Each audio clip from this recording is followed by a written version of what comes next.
Hello, my name's Ken. I've been involved in consulting and education in operations and supply chain for probably close to the last 25 years. I'm going to talk to you today about the importance of inventory management in your supply chains. I think if you look at supply chains from the point where we take minerals out of the ground all the way through to the point where we buy products out of the supermarket, you'll appreciate that there's a huge number of warehouses all along the supply chain. And we need to make sure that these warehouses are performing in the best way that they can. Many of us have problems with excessive costs in our supply chain, stockouts. We end up with too much of the wrong material and not enough of the right material. And so we need to apply some of the principles that have been learned over the years around the world to try and improve the way that materials flow down the supply chain. And flow is absolutely key, because all benefits that we derive from the supply chain are as a result of flow of materials down the supply chain and flow of information going up the supply chain. And the faster we can get this flow going, the bigger the benefits. So time is one of the most important aspects of supply chain management. How can we reduce time? How can we reduce the lead time it takes for us to replenish our stock? How can we reduce the inventory levels that we have in our system? And how can we increase the customer service that we give to our customers? So flow is incredibly important. Time is incredibly important. So one of the first things we need to look at in our warehouses is, are the warehouses adopting best practices that are regarded as best practice around the world? And in many cases, I think in our warehouses, we tend to employ people that maybe don't have the right levels of education that they should have. They're looking after huge amounts of money, and we need to make sure that they're well educated and well trained and understand the best practices in the warehouse. Housekeeping is absolutely important. I always say that a messy store is never going to be accurate. The key measure in your warehouse always has to be inventory accuracy. And that is a problem I find in many warehouses around the world. People have problems keeping their inventory accurate in their systems. And one of the main reasons for that is that they're doing monthly stock takes. Now, a monthly or quarterly or annual stock take is probably only about 85 or 90% accurate.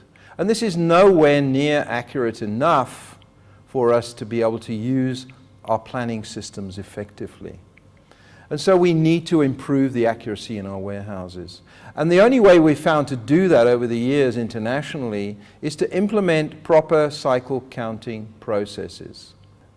Now, the objective of a good cycle counting process is not to get your stock accurate, which most people think that is the objective.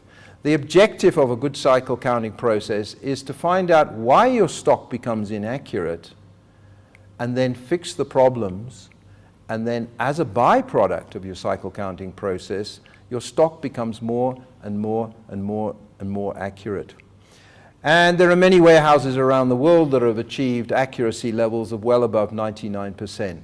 And if we can get to that sort of level, it helps us out considerably when we want to do any form of inventory management. So once we've got the inventory accurate in our warehouse, we can then start considering the inventory control techniques that we need to put in place to make sure that we have the right stock at the right time in the right place in the supply chain. And there are 4 questions that we need to ask of every item in our database. And those 4 questions are, what is the importance of the item that I'm looking after? How am I going to control it? When I replenish it, how much do I order? And lastly, when do I place the order? So let's see how we answer those 4 questions in our warehouse. The first thing we need to do is some form of ABC analysis. In a warehouse, not all items are equal. Some items are more important than other items. And by doing an ABC analysis, we can see those items that are more important than others. To do an ABC analysis, you need to look at the usage of the item that's going through your warehouse, and you need to look at its value. And typically what we do is multiply those two figures together and come up with a dollar usage value. We can then sort from the highest to the lowest, and then we can categorize the list. So we end up with a few A items, a medium number of B items, and probably 50% of the items in your warehouse will turn out to be C items. And then we have two basic rules. Use your time and control to manage your A items. We all have limited time in the supply chain. Let's apply that time to the more important things. For your C items, just make sure you've got plenty and you don't run out.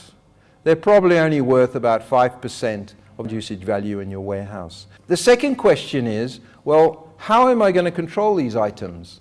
And based on the ABC analysis, I'm going to put different levels of control in place. I'm going to put very high levels of control in place on my A items. And my C items, as long as I've got plenty and I don't run out, that's fine. So we will probably use computer systems to manage the A items and the B items, but maybe we'll use other visual review systems, two-bin systems possibly, to manage the C items. So we've answered the first two questions, and basically ABC analysis has helped us answer those two questions. The importance of the item and how am I going to control it. The third question is, when I replenish this item, how much am I going to order at a time? Am I going to order enough for a day, a week, a month, maybe a year? We need to determine what is the most economical order quantity for this item. And to start this process off, we might use economical order quantity formula, which is available to us. If we do that, we need to understand another couple of pieces of information about your warehouse and about your business. And the first one is, how much does it cost you to keep materials in your supply chain? And that's a very important figure, I think, that management needs to understand. And the second figure is, how much does it cost me to place a purchase order if it's a procured item, or if it's a manufactured item, how much does it cost me to place a manufacturing order on my factory? With those two pieces of information, I can start working out what an economical order quantity might be. However, there will probably be some other logistical issues that I need to take into account, particularly if I'm shipping this product from overseas. I may have to fill a container, or if I'm bringing it from another part of the country, I may need to fill a truck to bring up to my factory. The fourth question we have to answer is, when we need to replenish, when are we going to replenish this stock? When do I place the order? That's the fourth question. Now here we have to look at the different types of items in your database. There are two types of items: independent demand items and dependent demand items. Independent demand items are those items that you sell to your customer. We call them independent because the demand for the item is independent of anything we have control over. It is the customer who decides to buy. And so independent demand items in my database, I have to forecast. And because I'm never accurate in my forecasts, I generally have to carry some safety stock as well. When it comes to dependent demand items, we call them dependent because the items I use to build my products, the raw materials and packaging requirements, are dependent on how many products I'm going to build. And I have control over that in my factory. So if I decide to build 100 products, it's just a matter of multiplying down through my bills of materials, and I can calculate how many raw materials, components, and packaging items I need. So we calculate that using materials requirements planning. Let's have a look at the replenishment systems for independent demand items, and typically there are two. There's the reorder point system. So if I know the average usage of my item and I know the lead time it takes me to get that item, I can calculate a reorder point in which I also include my safety stock levels as well. So the rule is, when the level of inventory reaches that reorder point, then I reorder the economical order quantity. There is another system we can use. We use a periodic review system. So periodically we go and review the quantity that we have in stock, and we then reorder up to what we call the target level. So once a month we may go down and have a look at what's left decide what to order, and place the order. So reorder point systems and periodic review systems are what we will use for independent demand items. Dependent demand items, as I mentioned before, we will use our materials requirements planning systems.